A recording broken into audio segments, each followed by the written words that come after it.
The Wyoming wind sighed through the sagebrush, carrying the scent of dust and distant rain. Silas Thorne stood alone on his porch, watching the dying sun bleed crimson across the vast, empty plain. His solitude was a familiar ache, as deep as the canyons carved by time. Then she came, a silent figure appearing like a mirage on the horizon, asking only for work. He paid her pennies to clean his barn, a transaction as simple as it was bleak. But one evening, drawn by an unease he couldn't name, Silas followed the flicker of lamplight beyond the barn and knocked on a door he never knew existed. What he found inside shattered his world of quiet isolation forever. Before we jump back in, tell us where you're tuning in from, and if this story touches your heart, make sure you're subscribed, because tomorrow I've got something extra special saved just for you. The High Plains Ranch sprawled beneath an indifferent sky, a stubborn patch of claimed wilderness in the vast emptiness of 1880s Wyoming territory. Silas Thorne, at 38, was as weathered and solitary as the land he worked. His spread clung to the edge of the Broken Wheel River Basin, miles from the nearest semblance of civilization, the dusty, wind-whipped outpost of Rattler's Bend. The ranch house, built by his father a decade before, stood sturdy but weary, its timber grayed by sun and snow. The barn, larger and even more ancient, hulky beside it, a cathedral of worn wood and lingering animal musk. Fences, patched and repatched for whatever came to hand, straggled across the tawny grasslands, holding back nothing but the encroaching wild. Silas's days were measured in sunrises, chores, and a deep quiet that pressed him when the wind died. He spoke more to his horse, Smoke, and his aging cattle dog, Rust, than any human in a week. The loneliness wasn't new. It had settled into his bones after the fever took his parents 15 years prior, then solidified when the woman he'd courted briefly in Rattler's Bend decided life with a taciturn rancher miles from anywhere wasn't the future she craved. He'd built walls around himself as thick as those of his barn. It was late spring, the air thick with the scent of sage and damp earth after a rare shower, when she appeared.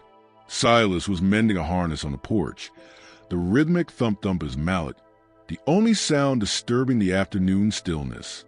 He saw the dust plume first, small and purposeful, rising from the trail that wound down from the bluffs to the north.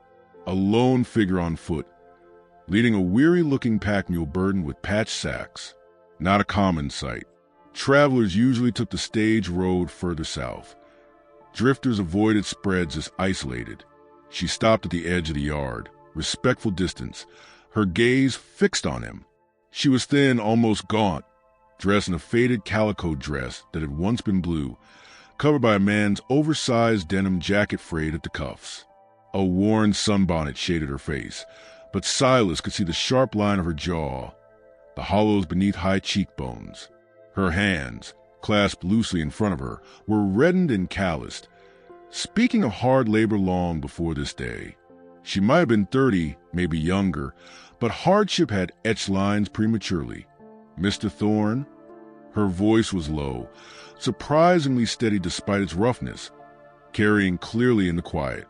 Silas set down the mallet, wiping his hands on his trousers. "That's me." He didn't move from the porch, his customary wariness rising. "Heard tell you run a spread. Hard for one man." She paused, her eyes scanning the barn, the corral, the stacks of hay needing attention. "Need work done? Barn cleaning? Fence mending? I work hard. Don't need much. Food, maybe. A little coin." There was no pleading, just a flat statement of fact, an offer laid bare. Silas studied her.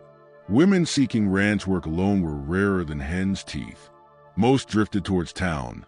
Laundry, cooking, the saloons of things got desperate. Cleaning barns? That was man's work, heavy, dirty, smelly. "Barn's a mess," he admitted gruffly. "Ain't no easy job." "Seen worse," she replied simply. "Can start now. Pay what you think fair." He hesitated.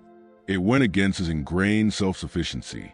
But the truth was, the barn was a monumental task he kept putting off, and the sight of someone else, anyone else, broke the monotony of his solitude in a way that unsettled him.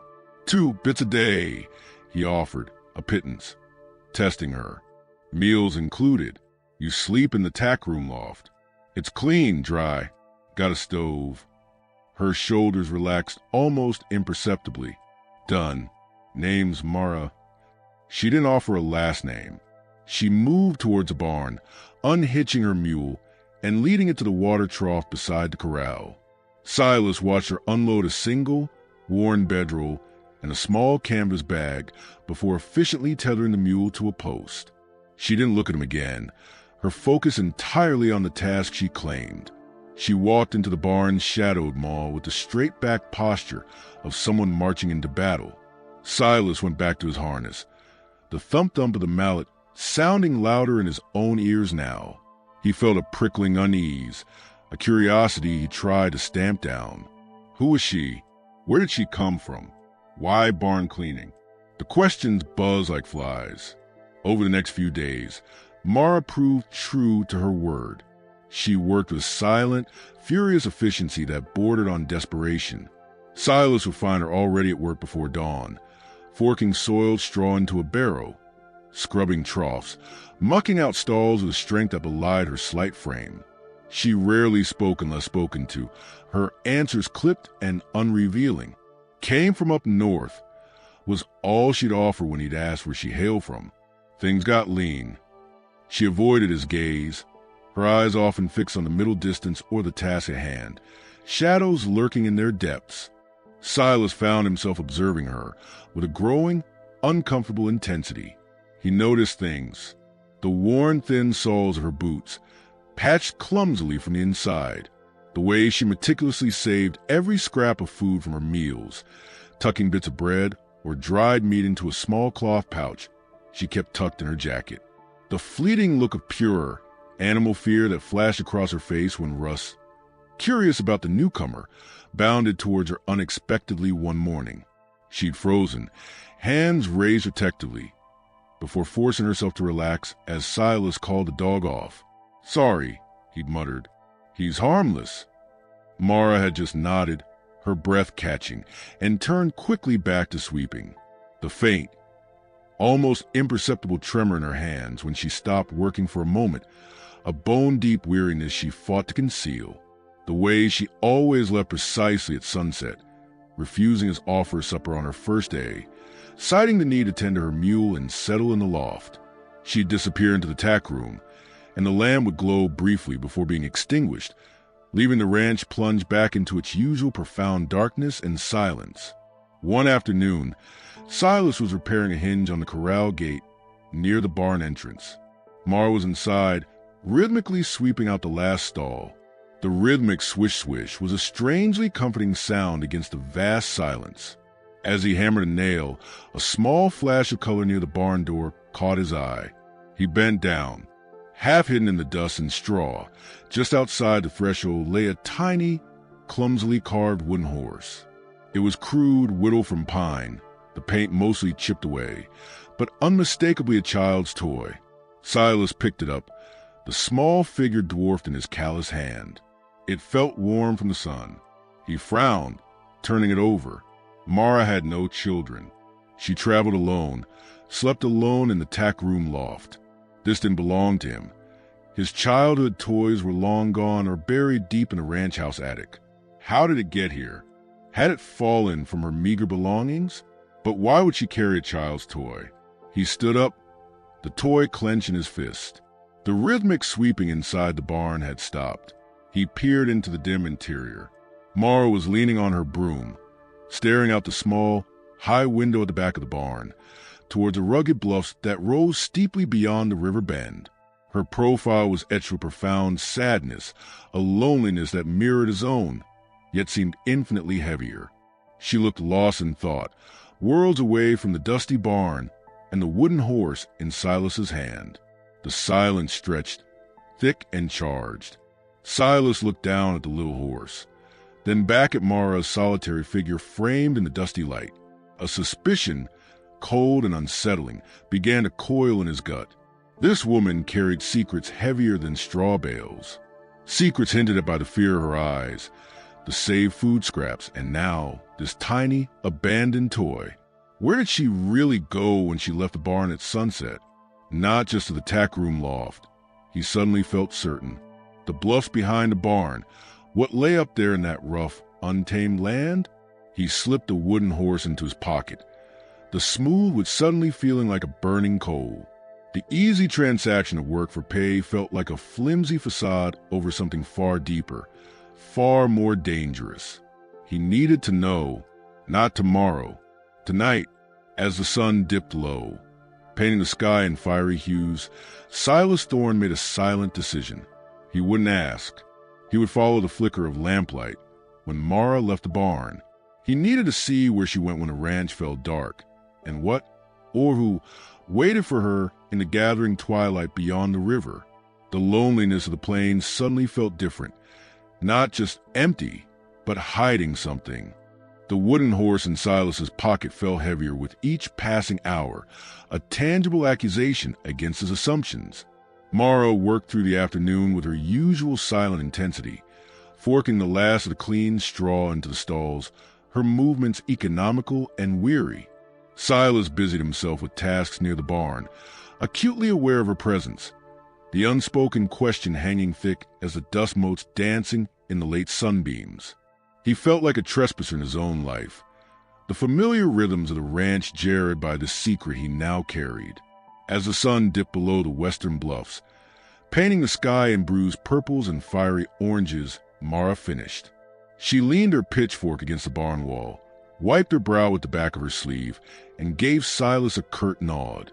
"Barn's done, Mr. Thorne. Reckon I'll tend to Bessie now." Her mule, Bessie, stood patiently tethered nearby. Silas merely grunted in acknowledgement, pretending to examine a loose board on the corral fence. He watched her lead the mule towards a small lean-to shelter near the tack room, her figure swallowed by the deepening twilight shadows near the barn. This was her routine. Tend the mule, disappear into the tack room loft. Except Silas no longer believed the loft was her final destination. He gave it 10 minutes, long enough for the ranch to settle into its nightly hush, broken only by the lowing of cattle in the far pasture and the chirp of early crickets. The air grew cool, carrying the sharp scent of sage and damp earth from the river bend. Pulling his worn denim jacket tighter, Silas moved with the cautious silence of a man stalking deer. He skirted the barn, keeping to the deeper shadows, his boots making soft scuffs on the gravel. He reached the corner just as a faint, bobbing light emerged from behind the tack room, not heading toward the ranch house, but away toward the rugged bluffs that rose steeply beyond the Broken Wheel River. Mara moved with purpose, lantern held low, illuminating just the ground before her feet and the patient bulk of Bessie plodding beside her, laden with what looked like the same patched sack she'd arrived with, perhaps refilled. Silas followed, hanging back a good 50 yards, using the natural cover of sagebrush and the deepening gloom. The terrain grew rougher as they left the relative flatness of the river basin. The trail Mara followed was little more than a game path, winding through dense thickets of chokecherry and serviceberry, then climbing over lichen-spotted boulders.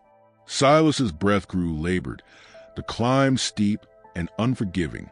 Below, the lights of his ranch house dwindled to a single, lonely point in the vast darkness. He focused on the bobbing lantern light ahead, a fragile star in the wilderness. The wind picked up, sighed through the pines that clung stubbornly to the higher slopes, carrying a chill that bit through his jacket.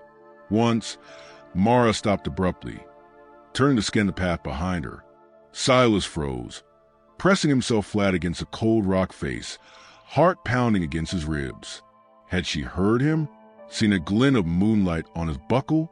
He held his breath until she turned back, lifting her lantern slightly higher as if searching for something specific on the trail ahead. The flickering light caught the stark lines of her profile for a moment, etched with exhaustion, yes, but also a watchful tension that hadn't been present during her barn work. She moved on. They climbed higher, the path skirting the edge of a deep ravine where the sound of rushing water echoed faintly from far below. The air grew colder, thinner. Silas began to question his sanity. What was he doing? Scrambling up a mountain in the dark after a near stranger. He could turn back now, pretend he'd never seen the toy horse, retreat to a solitary but predictable existence. Yet, the image of that tiny carved horse, the fear in her eyes when Russ approached, the way she hoarded food scraps, they propelled him forward. He needed to know what burden she carried that made barn cleaning seem like refuge. Finally, after what felt like an hour of careful pursuit, Mara's lantern disappeared. Silas crept closer, crouching low behind a thick stand of wind-gnarled pines. He peered out.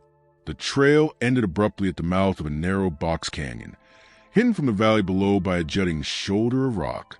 Nestled against the sheer canyon wall, partly sheltered by an overhang, was her refuge. It wasn't a cabin. It wasn't even a proper shelter. It was a cave, its entrance widened and partially enclosed by a makeshift wall of stacked stones and weathered planks that looked salvaged from some long-forgotten homestead. A thin wisp of smoke curled from a crude chimney pipe, poking through a tarp stretched over part of the opening. The dim, flickering light of fire spilled out, casting long, dancing shadows on the canyon walls. Outside, near the cave mouth, a rope strung between two scrub pines held a few small items drying. A child's faded flannel shirt, tiny socks, a cloth diaper. The sight struck Silas like a physical blow. Children, not one, multiple small garments. He strained his ears. At first, only the wind and the distant river. Then, faintly, carried on a sudden gust, came the sound of a young voice. Not words, but a soft, questioning murmur. Another, slightly higher voice shushed it gently. Mara's voice, low and soothing, drifted out, indistinguishable but unmistakably maternal in its cadence. Silas felt a profound shift within him, the lonely rancher's world cracking open to reveal a hidden universe of struggle and love existing just beyond his fence line. Mara had unsaddled Bessie and was rubbing the mule down with rough, carrying strokes near the cave entrance. She spoke softly to the animal, words Silas couldn't catch. Then she paused, her head tilting as if listening intently, not toward the cave, but back down the path Silas had just climbed. Her hand, previously resting on Bessie's flank, moved with practiced speed to the waistband of her skirt. She pulled aside the worn denim jacket, and the firelight glinted dully on the bone handle of a large knife tucked there. She held it loosely, not threateningly, but ready. Her gaze swept the darkness where Silas hid, her posture rigid with alertness. She wasn't just hiding children. She was standing guard. Silas pressed himself lower, the cold rock seeping into his bones. Who was she watching for? What danger followed her into this desolate canyon? The knife spoke of a fear far more immediate than mere poverty. From inside the cave, the murmuring rose again, a little louder this time, a plaintive whine. "Mama," cold. A child's voice, thin and tired. Mara instantly turned her head towards the sound, the knife momentarily forgotten, her face softening into lines of pure concern visible even in the dim, flickering light. "Hush now, darling," she called back, her voice losing its edge, becoming tender. "Fire's building nice. Be warm soon. Got some broth." She swiftly tucked the knife back out of sight beneath her jacket, her vigilance momentarily overridden by the immediate need within. Silas remained frozen, hidden in the pines. He'd found the secret, and it was larger, more fragile, and infinitely more dangerous than he'd imagined. For children, alone with their mother, in this wild place, guarded by a knife in constant fear, the weight of it settled on him, heavy and complex. His initial shock and curiosity curdled into a deep, unsettling empathy, tangled with a surge of protective anger towards whatever unknown threat haunted her. Should he step forward, reveal himself, offer what? Help? Intrusion? His presence could shatter the fragile peace she'd carved out, terrify the children, make her bolt into the night with them. Or worse, that knife might come out for real. Yet, the image of the tiny socks dry on the line, the plaintive cry of "Mama," cold, echoed in his mind. He couldn't just walk away. Not knowing this. Not now. The wind moaned to the canyon, carrying the scent of wood smoke and pine. Down below, a coyote yipped, a lonely sound in the vast night. Silas Thorne, the solitary rancher, crouched in the darkness above a hidden world, the carved wooden horse a hard lump in his pocket, the reality before him a chasm far deeper than the ravine below. To approach was a risk. To leave felt like a betrayal. The flickering firelight from the cave mouth seemed to beckon and warn in equal measure. He took a slow, silent breath, the decision hanging heavy in the cold Wyoming air. What path would he choose? The cold seeped deeper into Silas's bones as he crouched, hidden by the wind-bent pines, the flickering firelight from the cave mouth painting shifting patterns on the canyon wall. The child's plaintive cry, "Mama cold," echoed in his skull, sharper than the coyote's distant yip.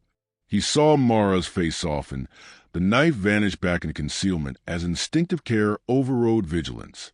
For children, huddled in a cave, guarded by a knife and a mother's desperate courage. To step forward now, into that fragile circle of firelight, felt like throwing a stone into a still pond. He pictured the terror in wide young eyes, Mara's hand flying back to that bone handle. He could shatter everything. His own loneliness was a familiar ache, a worn saddle. Theirs was a raw wound in the wilderness.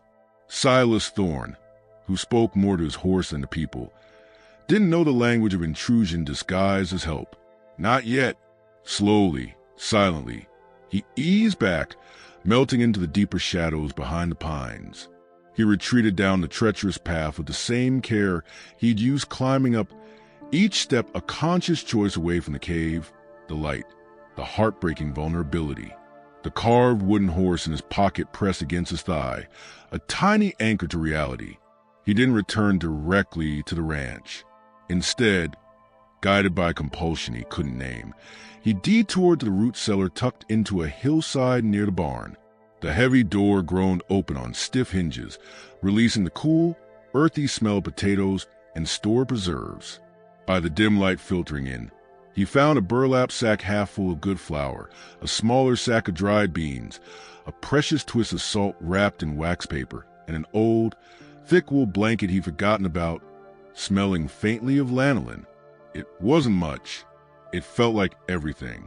He shouldered the sack, the weight a tangible counterpoint to the helplessness churning inside him. Back up the bluff path he went, to climb harder now with his burden, his breath frosting in the cold air. The stars burned overhead, sharp as broken glass in a high, thin atmosphere. He stopped well short of the pines overlooking the cave, far enough that the firelight was just a faint, warm smudge in the vast darkness.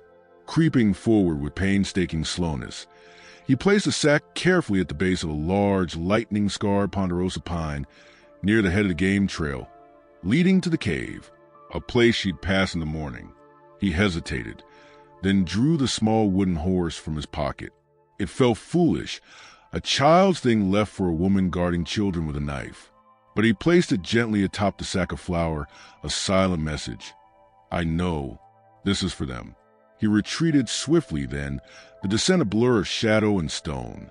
Back at the ranch, the familiar silence of the house felt different, oppressive. The walls seemed to press in, whispering accusations of his comfortable solitude, while children shivered in a cave. He stoked the fire in the stove, the warmth doing little to thaw the chill in his soul.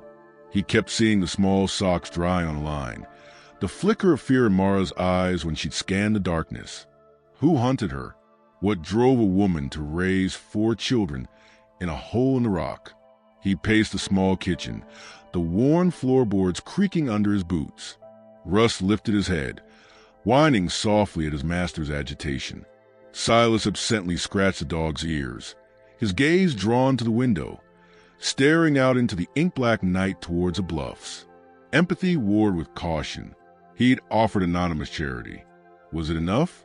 Or was it a thread that could unravel her precarious safety? Dawn was a pale smear on the eastern horizon when Mara emerged from the cave. The children still slept, huddled under threadbare blankets near the embers of the fire.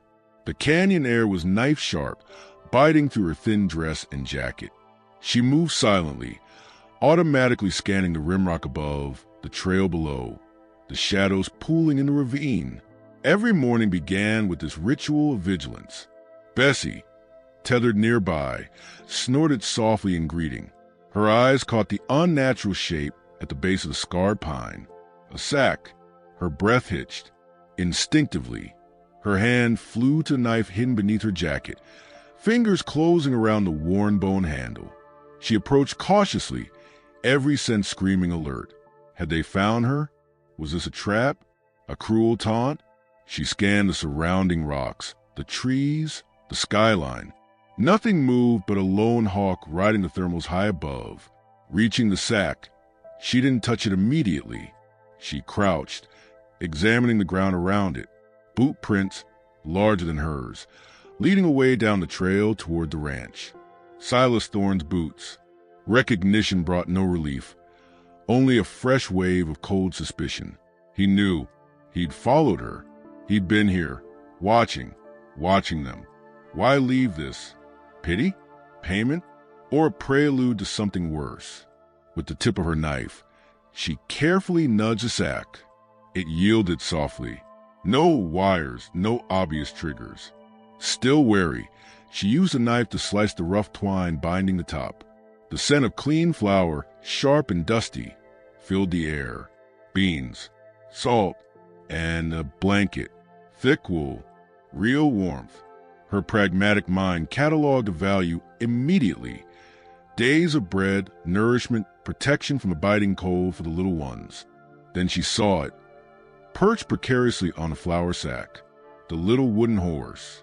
Eli's horse. Lost days ago, mourned with silent tears. How? Her hand trembled as she picked it up, the smooth wood warm from the sun starting to crest the canyon rim. A wave of emotion, confusion, fear, a treacherous flicker of something akin to gratitude, threatened to swamp her. He'd found the toy. He'd brought it back, with supplies. Was this kindness, or a spider's silk, drawing her in? Men offered things, then demanded payment. Her past was a tapestry woven with threads of betrayal. Silas Thorne was a cipher, a silent man who paid pennies for backbreaking work. What did he want in return for this bounty? She quickly gathered the sack, her movements efficient but tense. She couldn't leave it. The need was too great, but accepting it felt like stepping onto shifting sand. Back at the cave, she hid the supplies deep inside, behind a stack of firewood, away from the children's curious eyes. Only the little horse she kept, slipping it into her pocket. Later, while the children, Eli 7 with solemn eyes, Lily 5, all tangled curls, the twins Ben and Maisie, barely 3, ate a thin gruel sweetened with a precious scrap of dried apple. She sat near the entrance, ostensibly mending a tear in Eli's shirt. Her gaze, however, kept drifting to the trail, the rim rock, the vast openness beyond the canyon. The knife lay within easy reach on the rock beside her. Thorne knew the fragile illusion of isolation was shattered. She felt exposed, like a rabbit frozen in an open field. She needed to be ready to run. Silas threw himself into ranch work with a ferocity that surprised even him. He repaired fence lines that had sagged for months, cleared brush threatening to encroach on the pasture, and worked smoke hard checking far boundaries. The physical labor was a blunt instrument against the churning thoughts in his head. He found himself looking towards the bluffs constantly, his eyes tracing the hidden path to canyon. Was the flour enough? Did they have wood for fire? Was she looking at the little horse? 2 days after leaving the supplies, while checking a remote water trough near the northern fence line, he found something that turned his blood to ice. Fresh hoof prints. Not cattle, not Mara's mule. A single shod horse, its tracks cutting across the dusty ground near the fence, parallel to it for a stretch, then veering off toward the higher ground, towards the bluffs.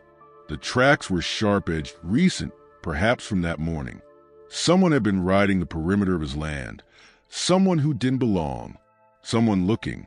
Silas dismounted, crouching low, He examined the tracks more closely.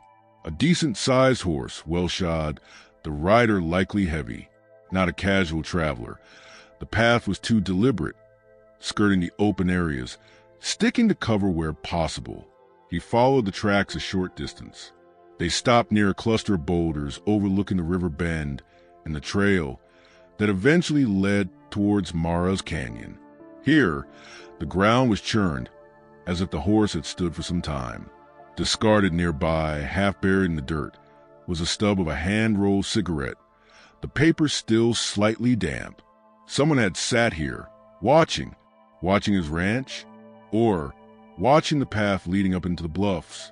A cold dread, deeper than the Wyoming wind, settled over Silas. Mara's fear wasn't imagined. It had a shape, a smell of cheap tobacco, and it was here, on his land. He scanned the horizon, the empty sweep of prairie and rock. Nothing moved, but the feeling of being watched, of unseen eyes, prickled the back of his neck. He mounted smoke swiftly, his earlier turmoil crystallizing into a hard, protective resolve. He rode back toward the ranch house, not at a trot, but at a ground-eating lope. He needed his Winchester. He needed to find Mara, not to intrude, but to warn her. The fragile thread of anonymous help had snapped. The danger wasn't lurking in the shadows of her past anymore. It was here, and it was watching. The chill Silas felt wasn't just from the Wyoming wind whipping across the open range as he spurred smoke towards the ranch house. It was the icy certainty that Mara's fear had substance, and it was breathing down their necks. The sharp-edged hoofprints, the damp cigarette stub, they screamed surveillance. Someone knew or suspected that she was here. His anonymous sack of flour felt like a naive gesture now, a child's attempt to dam a flood. He didn't hesitate at the ranch house. He burst inside, the door banging against the wall. Startling Russ from his nap. Ignoring the dog's questioning whine, Silas went straight to the heavy oak chest at the foot of his bed. He flung it open, the smell of gun oil and old wood filling the small room.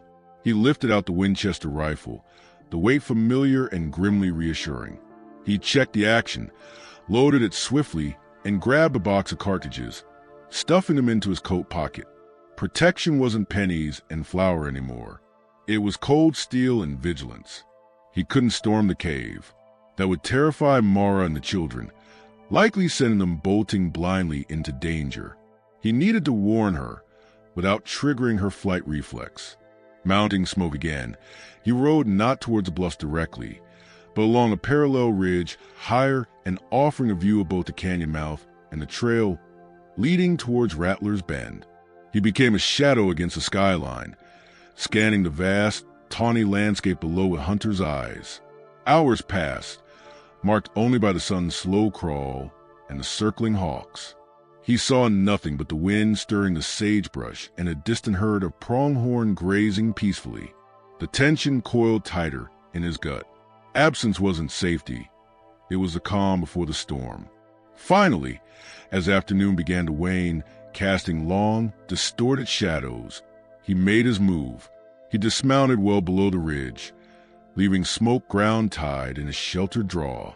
On foot, carrying only the rifle and a scrap of paper torn from an old ledger and a stub of pencil, he approached the head of the game trail near Mara's Canyon.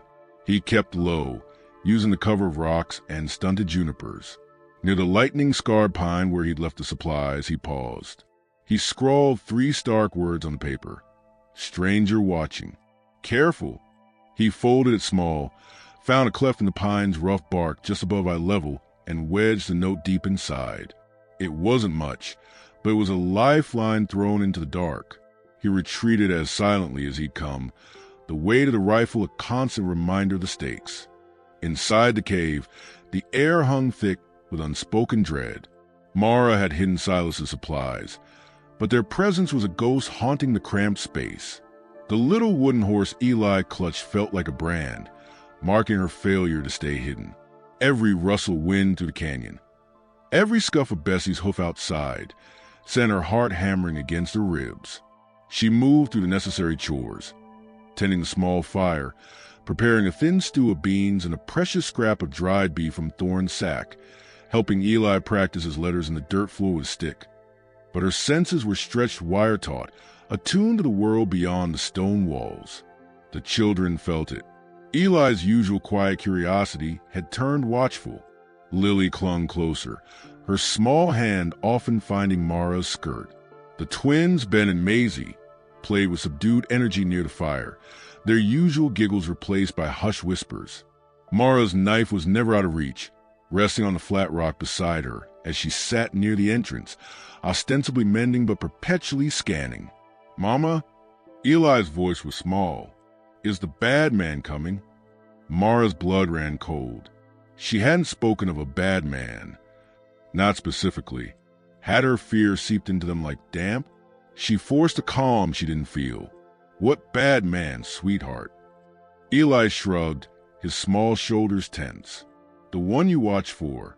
The one with the loud voice and the mark." He traced a line down his own cheek with a grubby finger. Mara froze. The mark.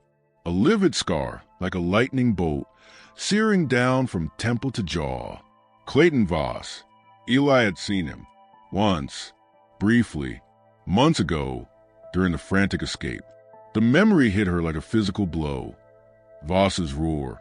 The smell of whiskey and violence. The terror as she'd snatched Eli from his path. She thought the boy hadn't truly seen, hadn't understood. She'd been wrong. The knowledge that her eldest carried that image, that fear, was a fresh wound.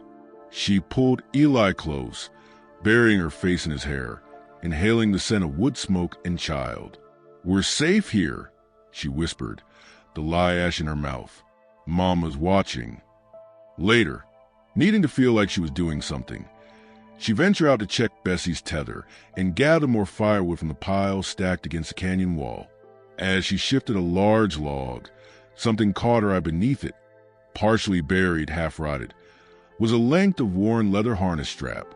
It was unremarkable, discarded long ago, probably by some passing prospector or trapper, except for one detail. Burned crudely into the leather, clear despite the weathering, was a brand. CV. Clayton Voss. His mark, his arrogance, branding even his tack. It could have been here for years. It could have fallen from his saddlebag yesterday. The sight was a punch to the gut. She stumbled back, the piece of leather falling from her numb fingers. He was close. The hoof prints Silas found, could they be Voss's? Had he found her trail? Was he circling like a vulture? Panic, cold and sharp, clawed at her throat. Fleeing with 4 small children through the wilderness was a death sentence, especially with winter whispering on the wind. But staying felt like waiting for the axe to fall. She scooped up the branded strap, its touch repulsive, and shoved it deep into her pocket, a terrible talisman. Back inside, she moved with frantic energy. "Eli, help me," she said, her voice tight. "Gather your things. Just the warm clothes. Quickly now." She began rolling blankets, her hands trembling. They couldn't stay. Thorn's warning note, if that's what it was, only confirmed it. Kindness or not, his involvement was a beacon. She had to run. Tonight, before dusk. Silas, patrolling the high ridge overlooking the canyon, felt the storm before he saw it. The wind shifted, turning raw and biting, carrying the metallic tang of distant rain. The sky to the west bruised a deep, ominous purple. A spring storm in Wyoming could be savage. His thoughts immediately flew to the cave. A flimsy tarp and stacked rocks against a downpour, against the bone-chilling cold it would bring. His earlier resolve hardened into something more urgent. He couldn't let them face that exposed. He made his decision. He would go down, not to force his way in, but to offer shelter. The ranch house, sturdy and warm, had space. It was a risk, a huge one, but the greater risk was leaving them in that canyon during a storm, vulnerable and exposed. He guided Smoke down the steep, winding path toward the canyon mouth, the first fat, cold raindrops spattering on his hat brim. The wind howled now, a banshee wail through the rocks. As he neared the head of the trail, dismounting to lead Smoke the last treacherous yards, he saw movement near the cave entrance. Mara, she was outside, silhouetted against the flickering firelight from within, wrestling a large, rolled blanket onto Bessie's back. Her movements were jerky, frantic. Even from this distance, Silas could see the rigid set of her shoulders, the way her head snapped up constantly to scan the surrounding darkness. She was packing, preparing to flee, now into the teeth of the storm. Mara, Silas's voice, raised against the wind, sounded raw and alien to his own ears. She whirled, a small figure braced against the growing tempest. Her hand flew to her waist, the firelight glinting dully on the bone handle of her knife as she drew it. Her face, pale in the gloom, was a mask of pure animal terror. She didn't see Silas Thorne, the rancher who'd left Flower and a wooden horse. She saw only a shape emerging from the storm-lashed darkness, a threat materializing at her doorstep. Behind her, in the cave mouth, a small silhouette appeared, Eli, drawn by the shout, his eyes wide with fright. "Mama?" Silas froze, one hand raised in a futile gesture of peace, the other gripping Smoke's reins. Rain lashed down, icy needles stinging his face. The wind roared, carrying away any words he might have tried to form. He stood exposed on the path, the gulf between them not yards of rocky ground, but miles of fear and mistrust, widened by the branded strap in Mara's pocket and the specter of Clayton Voss somewhere in the storm. The knife in her hand didn't waver. The storm broke overhead with a crack of thunder that shook the ground, and in that blinding, deafening instant, Silas knew he was out of time. The fragile truce of distance was shattered. They were face to face in the maelstrom, and the next move could save them all or doom them. The world dissolved into chaos. Thunder cracked, shaking the very ground beneath Silas's boots. Rain sheeted down, icy and blinding, turning the rocky path slick. Lightning flashed, illuminating Mara's face, etched with primal terror, the bone-handled knife held rigid before her. Behind her, Eli's small figure stood frozen in the cave mouth, eyes wide saucers reflecting the storm's fury. "Mara!" Silas shouted again, his voice ripped away by the gale. He dropped Smoke's reins instantly, letting them fall. In one fluid, deliberate motion, he lifted his Winchester high, holding it vertically by the barrel, the stock pointing toward the angry sky, a universal sign of non-aggression, of surrender. He took one slow step back, then another, creating space. Rain plastered his hair to his skull, streamed down his face. "Storm's coming in bad," he yelled, forcing his voice to carry over the wind's howl. "Canyon's no place for it. You and the young uns come to the house. Shelter, just shelter." He saw the confusion warring with the terror in her eyes. The knife lowered a fraction. She glanced back at Eli, shivering violently in the cave entrance, then up at the roiling, black-purple sky. Another deafening thunderclap boomed directly overhead. Eli cried out, a small, sharp sound lost in the maelstrom. That decided it. The primal need to protect her children overrode the paralyzing fear of the man before her. The fear of Voss, the fear of everything. Quickly, Silas urged, gesturing toward the path down. "I'll lead Bessie. Get the little ones." He moved slowly toward the mule, keeping his movements open, predictable, his rifle still held high and harmless.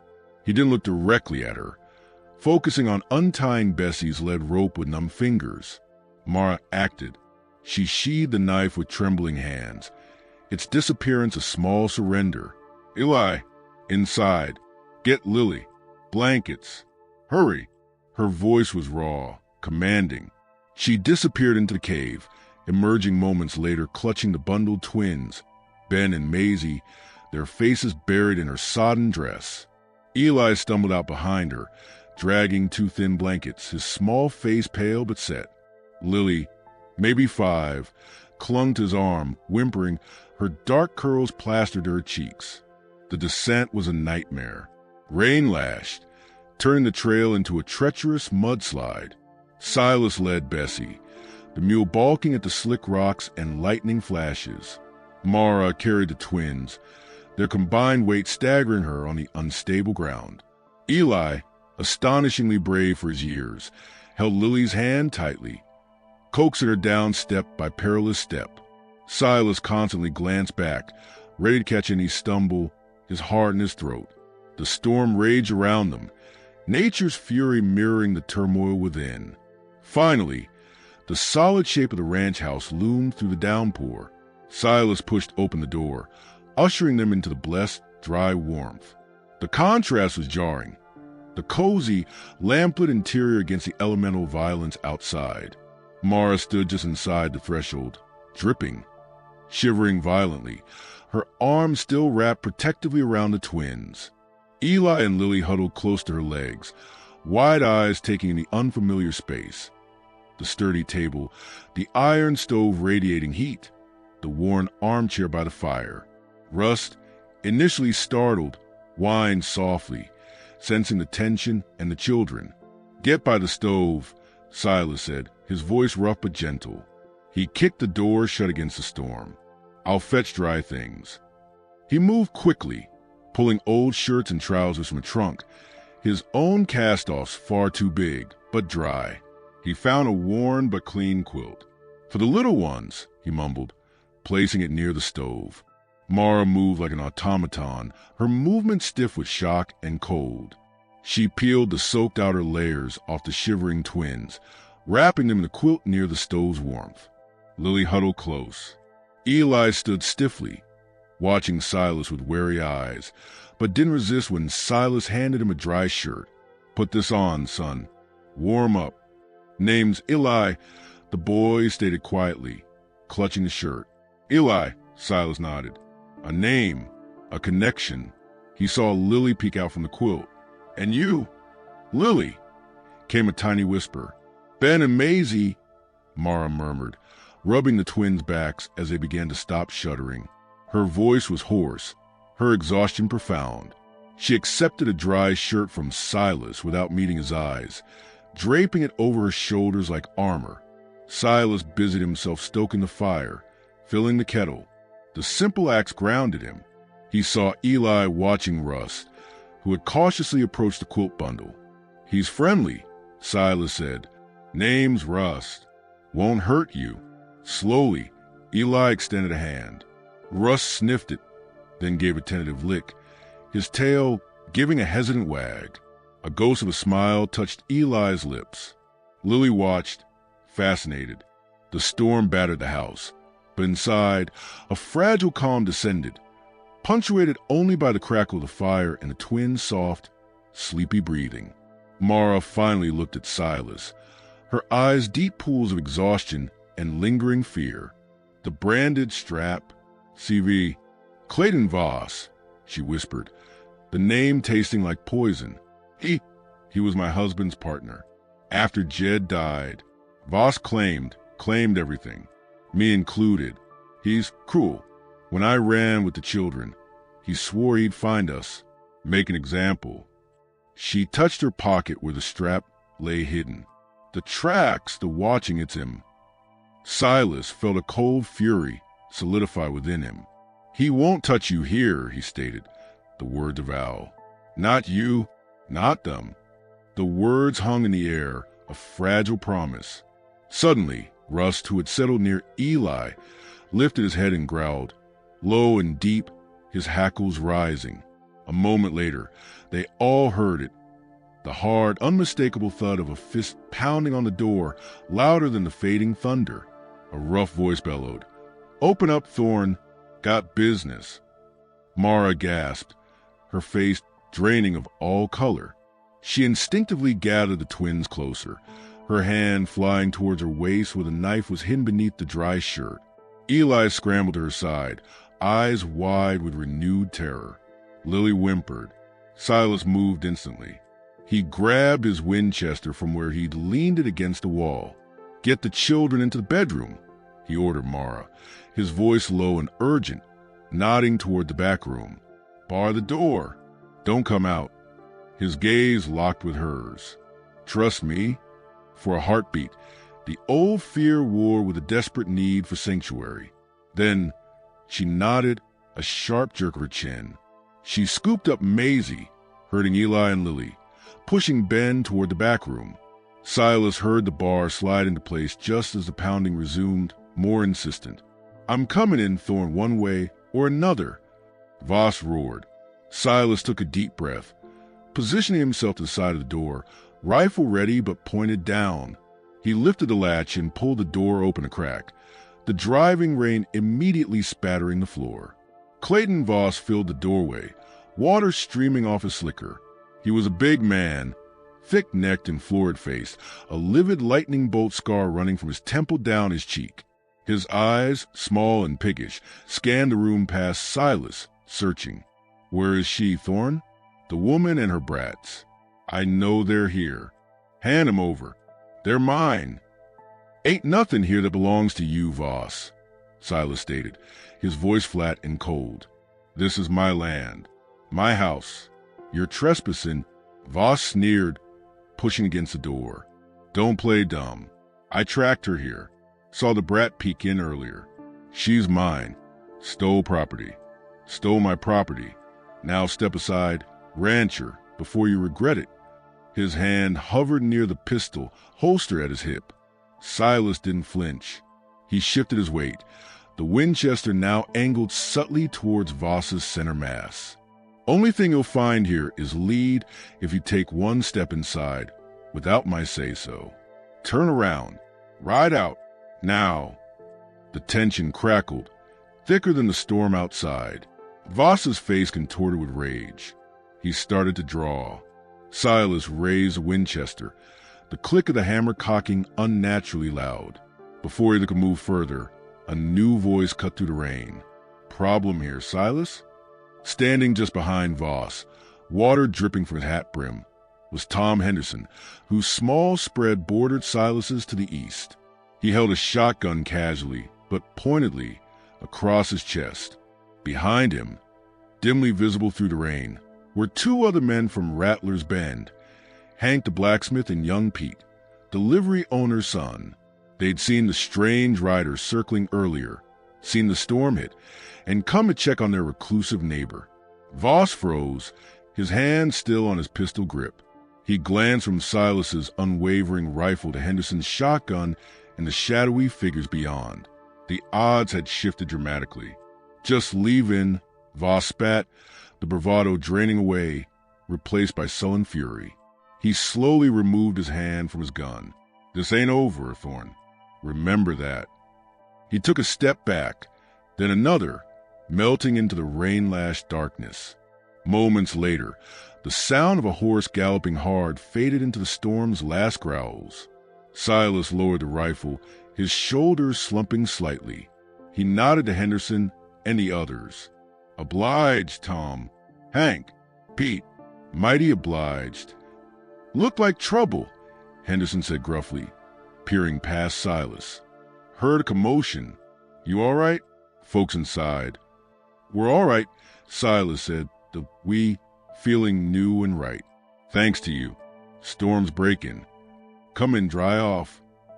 "Nah," Henderson waved a hand. "Just glad we were passing. You need anything, Silas, you holler." With nods, the men turned their horses and vanished back into diminishing rain. Silas closed the door, the solid thunk of the bolt sliding home echoing finality.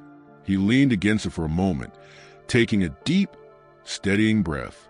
The immediate danger had passed, chased away by the unexpected grace of community. He turned. Mara stood in the doorway to the bedroom, the twins asleep in her arms, Eli and Lily peering out from behind her skirts. Her face was pale, but the stark terror had been replaced by a dazed wonder, a tentative hope shining through the exhaustion. "He's gone," Silas said simply. "For good, I reckon. Rattler's Bend don't take kindly to his sort." Mara didn't speak. Tears welled in her eyes, spilling over and tracing clean paths through the dust and rain on her cheeks. Not tears of fear now, but of overwhelming relief, of a burden lifted too immense to name. She walked slowly into main room, placing the sleeping twins gently on the quilt by the stove. Then she turned to Silas. She didn't embrace him, but she held his gaze, a silent understanding passing between them, a gratitude deeper than words, an acknowledgement of the chasm crossed. "The house," she began, her voice thick.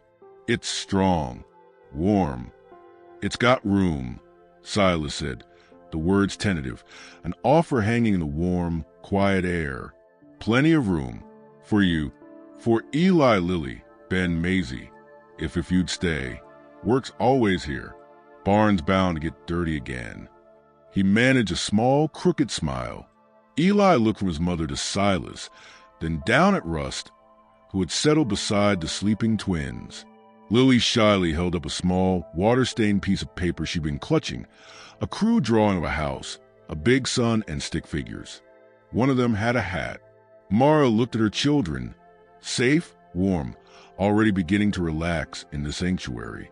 She looked at Silas Thorne, the lonely rancher whose quiet strength had offered not just shelter from a storm, but a harbor from a lifetime of fear. She pulled the branded leather strap from her pocket. For a long moment, she stared at the crude CV. Then, with deliberate calm, she walked to the stove, opened the iron door, and tossed the strap into the flames. It curled, blackened, and vanished. She turned back to Silas. "The barn," she said, a ghost of her old resilience touching her voice, though softer now, laced with newfound peace. "Reckon it could use a cleaning." A small, genuine smile touched her lips. "And we'll stay." The Wyoming sun, warm and forgiving, glinted off the freshly painted white fence surrounding the expanded ranch house at High Plains. Laughter, bright and clear, echoed across the yard where a sturdy swing hung from the old cottonwood tree. Eli, now 12 and tall for his age, was carefully showing 8-year-old Ben how to hold a hammer straight. Nearby, Lily, 10, her dark curls tied back with a blue ribbon, sat sketching a patient Rust, gray muzzled but content. 5-year-old Maisie chased butterflies in the tall grass, her giggles like wind chimes.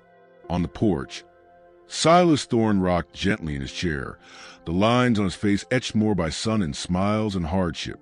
His gaze rested not on the distant horizon, but on the woman beside him.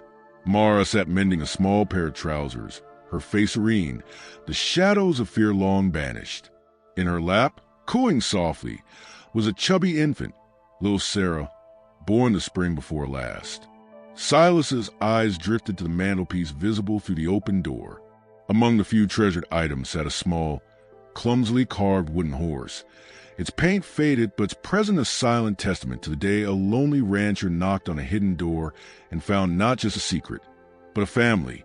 The vast emptiness of the plains remained, but the High Plains ranch was filled with the warmth of shared work, the comfort of belonging, and the resilient, hopeful beat of a heart no longer solitary, but forever entwined with others. The wind carried the scent of hay and wildflowers, and the future stretched out before them, as wide and promising as the Wyoming sky.